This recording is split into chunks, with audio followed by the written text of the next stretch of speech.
तर मित्रांनो, साध्या वर्तमान काळामध्ये आय एम इज आर असतं हे तुम्हाला सांगितलं होतं, परंतु ह्यात सिंपल प्रेझेंट टेन्स मध्ये हॅव हॅज सुद्धा येतं आणि हॅव हॅज चिन्हचा उपयोग पण तुम्हाला कळेल आणि हॅव हॅजनं पण वर्तमान काळाची वाक्य होतात. यामध्ये सब्जेक्ट प्लस हॅव हॅज असतं.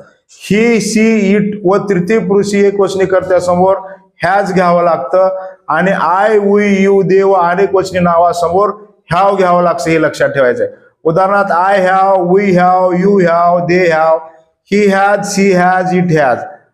आणि हीच वाक्य नकारार्थी I have not, I have, we have not, I have not, she has not, it has not अशी वाक्य होतात. हॅवच्या समोर नॉट घेतल्यानंतर ही वाक्य नकारार्थी होतात. परंतु आय हॅव म्हणजे मला आहे, वी हॅव आम्हाला आहे, यू हॅव तुला आहे, दे हॅव त्यांना आहे, ही हॅज त्याला आहे, सी हॅज तिला आहे आणि इट हॅज त्याला आहे. हेच वाक्य नकारार्थी वी हॅव नॉट आम्हाला नाही, आय हॅव नॉट मला नाही, सी हॅज नॉट तिला नाही, इट हॅज नॉट त्याला नाही अशा पद्धतीने होतात. तर पाहूयात याबाबतचे आपण काही वाक्य.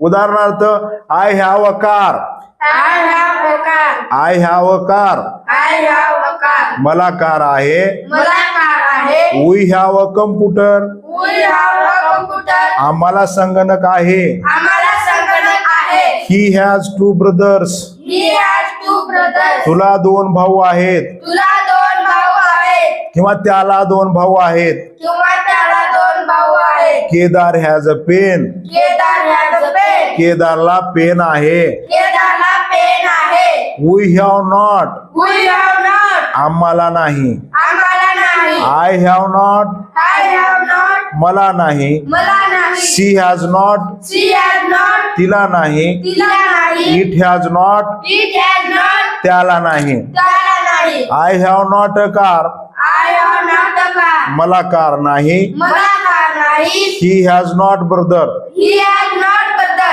त्याला भाऊ नाही. त्याला भाऊ नाही. इथं भाऊ पाहिजे बघा, भाऊ, त्याला भाऊ नाही. She has not sister, She has not sister. त्याला तिला बहीण नाही. तिला बहीण नाही. तिला बहीण पाहिजे, इथं तिला बहीण नाही. अशा पद्धतीनं हे वाक्य होतात हे लक्षात ठेवायचं आहे. I have I have. मला आहे. मला आहे. We have We have. आम्हाला आहे. आम्हाला आहे. You have You have. तुला आहे. तुला आहे. They have They have. त्यांना आहे. त्यांना आहे. तर अशाच पद्धतीची वाक्य तुम्ही ध्यानात ठेवा. हॅव हॅज हे वर्तमान काळात येते, ह्या पण ध्यानात ठेवायचं आहे. I have, we have, you have, they have